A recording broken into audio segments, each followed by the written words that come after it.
7 अप्रैल 2026 internet पर एक video drop होती है। कोई ट्रीजर नहीं, कोई पीआर शूट नहीं, कोई इंस्टाग्राम काउंटडाउन नहीं, बस एक घंटा 21 मिनट का स्टैंड अप स्पेशल। नाम था समय रैना स्टिल अलाइव। और सिर्फ 48 घंटे महज 2 दिन के अंदर इस वीडियो पर 20 मिलियन यानी 2 करोड़ व्यूज आ जाते हैं। और अब तक लगभग 50 मिलियन व्यूज इस वीडियो ने हासिल किए। लेट मी रिपीट दैट, ये कोई 3 मिनट का म्यूजिक वीडियो नहीं था, ये कोई ब्लॉकबस्टर फिल्म का ट्रेलर नहीं था, ये 1.5 घंटे की स्टैंड अप कॉमेडी थी जिस पर लगभग 2 दिन में 20 मिलियन यानी 2 करोड़ से ज्यादा व्यूज आ जाते हैं। ये सिर्फ एक कमबैक नहीं था, ये इंडियन यूट्यूब हिस्ट्री का सबसे बड़ा इन योर फेस मोमेंट था। Should we begin? Yes, got legend. Let's go. Samay is genuinely talented. मूर्ख अपनी छवि से स्टाइल में बात कर। फिर वाईफाई क्यों लगा? सपोर्ट समय डाल। इंडिपेंडेंट वुमन में बन नहीं पा समय तो फोन रही। किया। मैं उतना ही ब्रेल बोलता इतना समय कश्मीरी। तो समय बहुत कुछ ऑडेसिटी पीछे दूसरों की तरक्की देखने जाती है। आज से ठीक 1 साल पहले जिस इंसान को इस देश की मीडिया, लीडर्स और इंटरनेट के सो कॉल्ड ठेकेदारों ने नेशनल क्राइम बना दिया था। Supreme Court observed that such language is not acceptable. Supreme Court told India's got needed professional perverts and full-time mediums. how people would like to meet. समय रहना के बुरे वाले नहीं छोड़ा जा रहा है। वाम काटने वालों को इतना देता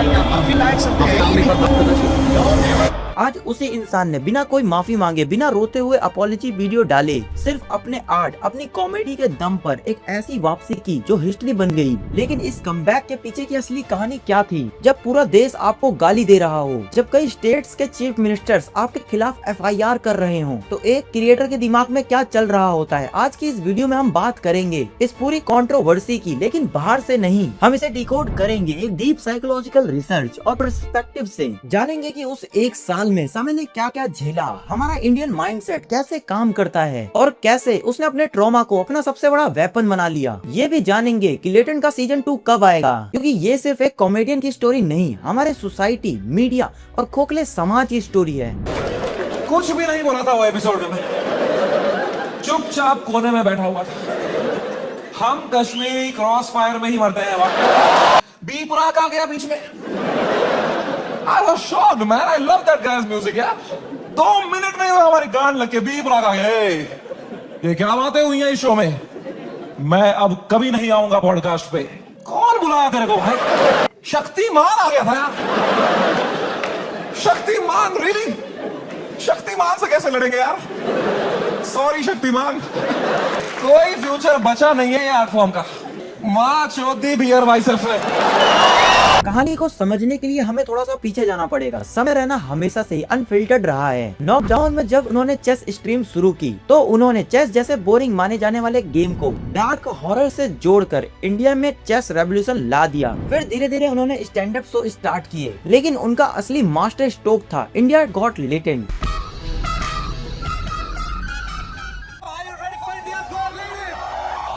समय के पॉइंट ऑफ व्यू से सोचो, उन्होंने इस शो कोई बहुत बड़े प्लानिंग से नहीं, बस एक मजे के लिए बनाया था। आज के टीवी रियलिटी शो देखो, इंडियन आइडल हो या डांस इंडिया डांस, सब जगह एक ही स्क्रिप्ट है। गरीब का रोना, बैकग्राउंड में सैड म्यूजिक और जज का फेक रोना। ऑडियंस इस फेकनेस से पक चुकी थी। समय ने इंडिया के कॉमेडी सीन्स को कुछ ऐसे देखा जो 100% रॉ था, बिना स्क्रिप्ट का था और ब्रूटली ऑनेस्ट था। और देखते ही देखते ये शो इंटरनेट पर ऐसे फटा कि शो का हर एपिसोड #trend1 पर रहने लगा। मिलियंस में व्यूज, शो का पैनल, कंटेस्टेंट्स और यहाँ तक ऑडियंस में बैठे लोग रातों रात स्टार बन गए। ये सिर्फ एक शो नहीं, एक कल्चरल फिनोमिनल बन गया। समय को लग रहा था कि उन्होंने यूट्यूब का अल्टीमेटम कोड क्रैक कर लिया है। हर वीडियो डाल रहा हूँ यूट्यूब पे 5 करोड़ व्यू, 6 करोड़ व्यू। हर तीसरी रील मेरी है इंस्टाग्राम पे। हर पॉडकास्ट पे मेरे बारे में बात कर रहा है, उसका थंबनेल में मैं हूँ। हर सेलिब्रिटी मुझसे मिलना चाहता है। बाकी कॉमेडियंस की गांड जल रही है। मैंने उसी टाइम पर डिसाइड किया it's time to go abroad. मैंने अपने लाइफ का सबसे बड़ा यूएस टूर डाल दिया। Some 50,000 tickets I put out, they all went sold out very quickly and I was ready. मैंने arenas book कर दिए, मैंने stadiums book कर दिए यूएस में कि now Samay Rana has arrived. I am coming in my peak to fucking conquer the world. मैं full Alexander the Great के mindset में चला गया। इसका सपना आज हर क्रिएटर देखता है। समय रैना आसमान की ऊंचाइयों पर था, व्यूज, स्पॉन्सर, हर कोई उनके पीछे था। लेकिन कहते हैं ना कि जब आप बहुत तेजी से ऊपर जाते हो तो सिस्टम और सोसाइटी आपको नीचे खींचने का मौका ढूंढती है, और वो मौका उन्हें मिला एक पैनलिस्ट की बेवकूफी से। और फिर आया वो इन्फेमस एपिसोड जिसमें रणबीर अलाहाबादिया, आशीष चंचलानी, पूर्वा और समय तक बैठे हुए थे। कि समय भाई अगर आप में इतना ही दिमाग है तो आपने बियर बाइसेप्स का वो घटिया सवाल हटाया क्यों नहीं एडिट से? मैं तुम्हें मां की कसम सच बताता, उस एपिसोड में बियर बाइसेप्स ने वो सवाल 8 बार पूछा था और इसके अलावा भी कई अंडशंट सवाल पूछे थे उसने। तो अब जब मैंने एडिट देखा ना, मैंने कहा ये तो बहुत गंदी बातें करी है इसने, चलो एक रख देता हूं, बाकी सब हटा देता हूं। तो मेरे पीओवी से मैंने तो 99% कीटाणु मार दिए थे ना। उस एपिसोड में रणबीर ने कुछ ऐसा कह दिया जो सच में बहुत घटिया था। कोई उस स्टेटमेंट को डिफाइन नहीं कर सका, कुछ समय भी नहीं। Okay, bro, I have another question. Yes. Would you rather watch your parents every day for the rest of your life? क्या हो गया रणबीर भाई को? अपने अपने पकड़ लीजिए तुरंत। Or would you join in once and stop it forever? क्यों? मेरा सेंसेशन खत्म हो गई है क्या? क्या हो गया? मैं सेंसेशन खत्म हो गई है। कभी देखी है माँ से निकलने के बाद?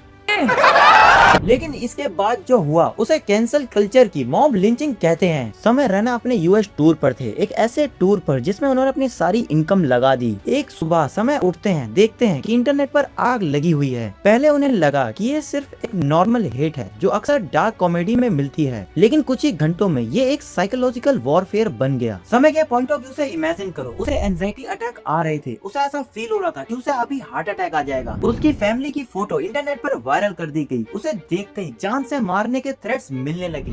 मैंने न्यूज खोली, the worst had happened. Maharashtra chief minister had given his statement against us. गुंडे आ चुके थे, हैबिटेट में तोड़फोड़ चल रही थी, पुलिस आ गई, वहां पे कुछ 20-30 पुलिस वाले आ गए। अपूर्वा को थ्रेट्स आ रहे हैं, उसकी फैमिली को डेथ थ्रेट्स आ रहे हैं। रणवीर की मॉम बेचारी का एक क्लिनिक है, वहां पे गुंडे घुस गए हैं, she had to run from the back gate, उसको डेथ थ्रेट्स आ रहे हैं, उसकी फैमिली घबराई हुई है। एवरीवन वाज मैसेजिंग मी, भाई what happened, and I was feeling so guilty that morning looking at all this कि भाई something that I have uploaded had caused all this. सबकी लाइफ अच्छी चल रही थी, मैंने सब खुद पे ले लिया एंड मेरे को इतना गिल्ट हुआ। बात सिर्फ गालियों तक नहीं रही, रणवीर की मम्मी के क्लिनिक में लोगों ने तोड़ फोड़ कर दिया और हद तो तब हो गई जब पैनल में बैठे आशीष चंचलानी और अपूर्वा को भी मोब ने नहीं छोड़ा। अपूर्वा एक लड़की है, आप सोच भी नहीं सकते कि उसके कमेंट बॉक्स में किस लेवल की भद्दी गालियां और रेप थ्रेट्स आ रहे होंगे। यहाँ इंटरनेट की सबसे बड़ी आयरनी और हिपोक्रेसी देखिए। जो लोग इंटरनेट पर कल्चर खराब करने, औरतों की इज्जत करने और बच्चों को बिगाड़ने के एलिगेंस लगा रहे थे, वही लोग एक लड़की को खुले आम रेप थ्रेट्स दे रहे थे। समय के लिए सबसे डरावना पल वो था जब सारी बात वर्चुअल वर्ल्ड से निकलकर रियल वर्ल्ड में आ गई। मल्टीपल स्टेट में उनके खिलाफ एफआईआर हो गई। आसाम के चीफ मिनिस्टर ने उनके खिलाफ एफआईआर कर दी, महाराष्ट्र के सीएम ने एक्शन की डिमांड कर दी। अब जरा एक बार खुद को समय की जगह पे रख कर देखो, एक 26-27 साल का लड़का जिसका काम स्टेज पर खड़े होकर लोगों को हंसाना था, अचानक देश के चीफ मिनिस्टर्स उसके पीछे पड़ने लगते हैं। जो लोग कल तक उसके शो पे आने के लिए तरस रहे थे, वही लोग उससे नफरत कर रहे हैं। 3 एफआईआर हो गए मेरे पे रातों रात, महाराष्ट्र में, जयपुर में, आसाम में। आसाम में क्या बिगाड़ा मैंने यार? मैंने देखा आसाम में किसने किया है एफआईआर? आसाम के सीएम ने ही कर दिया है। डूड, जब मैंने देखा ना कि सीएम ने कर दिया FIR, my heart sank like anything. I got so scared, I could not believe that the CM is against me, the media is against me, politicians मेरे against है, आधे fans have turned on me, वो memes बना के troll कर रहे हैं। I swear to God, मुझे ऐसा लगने लग गया मैं कोई सपने में हूं, ये रियल वर्ल्ड नहीं है। I swear, ये सब सपना है। मैं चीजें देख रहा हूं and I am unable to see if it's real or not. I'm touching them to see, am I in a dream? What is happening? It is the worst state to be in. इसको बोलते हैं psychosis। कुछ लोग इस state से बाहर ही नहीं आ पाते। इस पल में आपको लगने लगता है कि लाइफ अब खत्म हो चुकी है, आपका करियर, आपकी फैमिली की सेफ्टी और सालों की मेहनत सब एक झटके में दांव पर है। और इस आग में पेट्रोल डालने का काम किया हमारे देश की महान इंडियन मीडिया और टीवी न्यूज चैनल्स ने। समय के लिए सिर्फ एक डर का माहौल नहीं था, ये एक फ्रस्ट्रेशन थी। इंडियन मीडिया का एक पैटर्न है। 2015 में AIB नॉकआउट के वक्त भी यही हुआ था और सन 2024 में एलविस यादव के केस में भी यही हुआ। हमारे देश में कोर्ट बाद में किसी इंसान को दोषी मानता है, लेकिन मीडिया अपनी अदालत में फैसला पहले ही सुना देती है। 2024 की बात याद है, न्यूज चैनल्स के लिए एल्विस यादव कोई यूट्यूबर नहीं, गोल्ड माइन बन गया था। जिस इंसान को कल तक ये लोग जानते भी नहीं थे, उसे रातों रात इंटरनेशनल स्मगलर घोषित कर दिया गया। मीडिया ने एल्विस को गमला चोर से लेकर सांप के जहर तक बेचने वाला बना दिया। मतलब हद तो तब हो गई जब न्यूज एंकर्स ऐसे चिल्ला रही थी जैसे उन्होंने खुद एल्विस को जहर की बोतल बेचते हुए देखा हो। 24/7 कवरेज चली एल्विस का काला समाज, यूट्यूब के पीछे का डॉन। किसी ने ये नहीं सोचा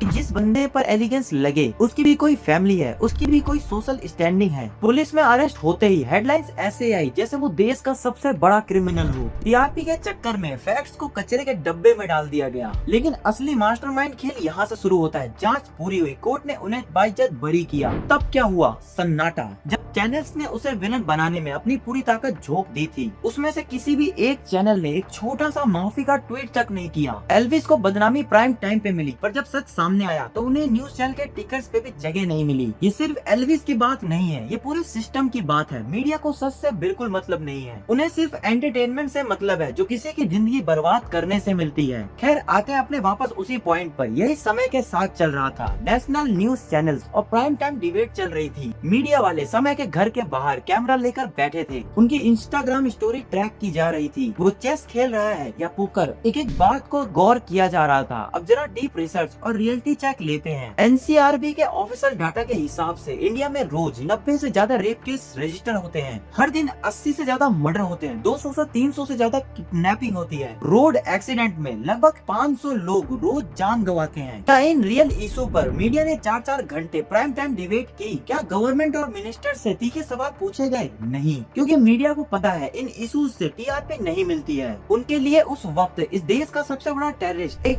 क्रिएटर था, जिसके शो पर किसी ने खराब जोक मारा था। 2024 में इलेक्ट हुए 543 एमपीज में 251 पर सीरियस क्रिमिनल चार्जेस हैं। ये सब वो लोग हैं जो देश चला रहे हैं, लेकिन टीवी एंकर्स के लिए क्रिमिनल कौन है? समय रैना। अगर लॉजिकली देखा जाए तो समय और रणवीर से जो गलती हुई थी उसके लिए मैक्सिमम सजा ये होनी चाहिए थी कि रणवीर एक अपॉलॉजी वीडियो डालता और समय वो पार्ट ट्रिम कर देता। कि जो समय ने लेटेंट का वो एपिसोड अपलोड किया था उसमें वो पर्टिकुलर बात कट कर देनी चाहिए थे और दोनों के दोनों मीडिया में आकर माफी मांग लेते। बात वहीं खत्म हो जानी चाहिए थी, लेकिन नहीं, इन्हें बलि का बकरा बनाकर देश का सबसे बड़ा क्रिमिनल बना दिया गया ताकि देश की असली प्रॉब्लम से लोगों का दिमाग भटक सके। एक लेवल की हेट और लीगल प्रेशर के बाद इंडिया के 99% क्रिएटर टूट जाता। वो सोशल मीडिया से गायब हो जाता, एक ब्लैक एंड व्हाइट फिल्टर में रोता हुआ अपॉलॉजी वीडियो डालता और फिर कभी डार्क कॉमेडी करने की हिम्मत नहीं करता। लेकिन समय रैना अलग मिट्टी से बना हुआ है। उन्होंने साइलेंस मेंटेन किया और 7 फरवरी 2026 को एक वीडियो ड्रॉप किया, समय रैना स्टिल अलाइव। इस वीडियो में उन्होंने अपना दर्द, अपनी एंजाइटी, अपना गुस्सा सब कुछ एक वेपन की तरह यूज किया, कॉमेडी का वेपन। ये एक मास्टर क्लास है कि कैसे एक आर्टिस्ट अपने ट्रॉमा को आर्ट में बदलता है। समय ने स्टेज पर आकर बताया कि कैसे उस कंट्रोवर्सी के टाइम पर शक्तिमान यानी मुकेश खन्ना से लेकर हर वो इरेलेवेंट इंसान जिसे कोई पूछता तक नहीं, वो भी मोरल हाई ग्राउंड लेकर उन्हें ज्ञान दे रहा था। समय ने अपने साइड पर बेखौफ होकर कहा, सुनील पाल इन सबके बीच में आ रहा था, बी प्राक आ गया बीच में कि मैं इस शो पर कभी नहीं आऊंगा। समय ने कहा, अरे भाई बुलाया किसने था तेरे को? इस 1 घंटा 21 मिनट के शो पर समय ने चुन चुन कर सबको रोस्ट किया। जिन्होंने उन पर पत्थर फेंके थे उन्होंने दिखाया कि एक ट्रू कॉमेडियन कैंसिल कल्चर से नहीं डरता।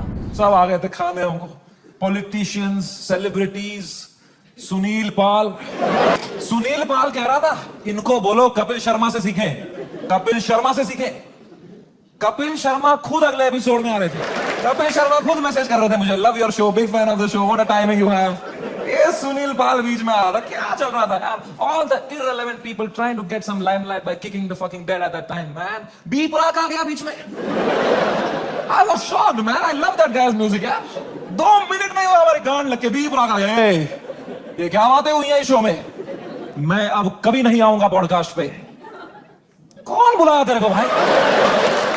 सब आ गए थे उस टाइम पे भाई हमें खाने, सब। शक्तिमान आ गया था यार।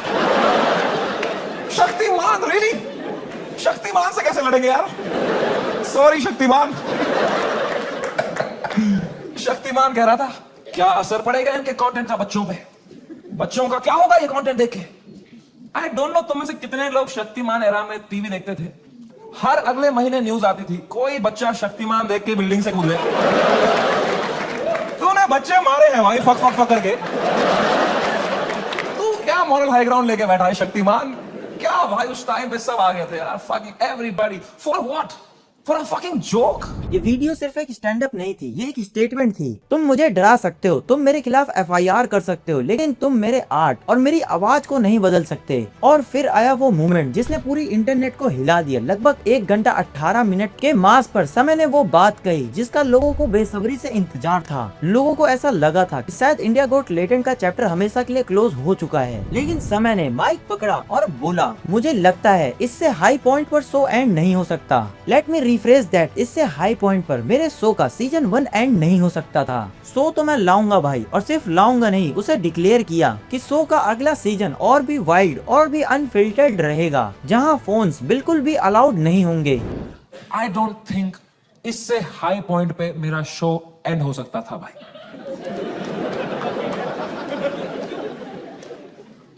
Let me rephrase that. I don't think इससे हाई पॉइंट पे मेरे शो का सीजन 1 एंड हो सकता था। शो तो मैं लाऊंगा भाई, क्योंकि मजा आता था वो शो करने में। मेरे को बस अब मैं जब तक हूं इस दुनिया में मुझे मजे करने हैं भाई।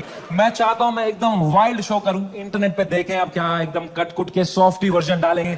आई want to do a wild fucking show. I am gonna take away all your phones. और समय का कमबैक सिर्फ व्यूज की वजह से हिस्टोरिक नहीं है, वो इसलिए बड़ा है कि उन्होंने कैंसिल कल्चर को उसी के गेम में हरा दिया। उन्होंने नफरत को, प्रेशर को एक कंटेंट नहीं, एक स्टेटमेंट बना दिया। इस वीडियो के एंड में उन्होंने एक सिंपल सी बात बोली जो सबसे शानदार और इम्पोर्टेंट थी। जो भी कर रहे हो सिर्फ दिल से मत करो, उसमें दिमाग भी लगाओ, क्योंकि सिर्फ इमोशन से डिसीजन लोगे तो सिस्टम तुम्हें यूज करेगा, और सिर्फ पैसे के लिए काम करोगे तो तुम खुद को खो दोगे। लेकिन जिस दिन तुम अपने लोगों के साथ टाइम स्पेंड कर रहे हो, शायद वही दिन तुम्हारी लाइफ का सबसे रियल, सबसे प्रोडक्टिव दिन हो। अब सवाल ये नहीं है कि समय सही है या गलत, सवाल ये है क्या हमने अब इंटरनेट को समझना स्टार्ट किया, या अब भी हम उसका पार्ट बने हुए हैं। अपने आंसर्स कमेंट में बताना, और अगर आप लोगों को ये वीडियो अच्छी लगे तो वीडियो को लाइक, चैनल को सब्सक्राइब और अपने दोस्तों के साथ शेयर करना ना भूले। और हाँ, सबसे इम्पोर्टेंट बात, नीचे हाइप के बटन को 3 बार जरूर प्रेस करना। धन्यवाद।